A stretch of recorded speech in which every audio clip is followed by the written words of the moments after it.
Aminado ang DHSUD na hindi nila kayang abutin ang target na 6 na milyong housing units sa ilalim ng Administrasyong Marcos. Kaya naman mula sa 6 million ay binabaan na lang ng ahensya ang target housing na ipinangako ng gobyerno sa 3 milyon na lamang. Si Cresring Catarong magbabalita.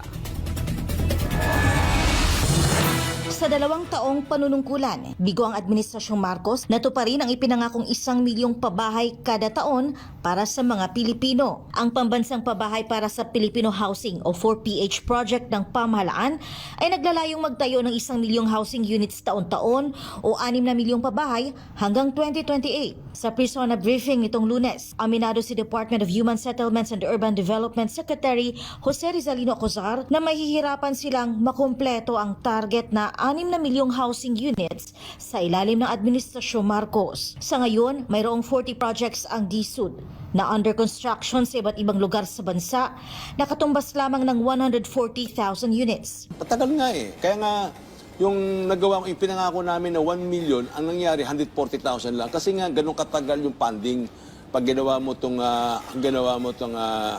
tong private sector money. Ipinaliwanag ni Acuzar ang naging hamon sa pagtatayo ng mga housing units na ito. Dati po ang usapang 6 million. Ang unang problema yan, sinasabi ko kasi pondo. Lahat natin pondo, pera kailangan. Ngayon, anong kailangan namin gawin?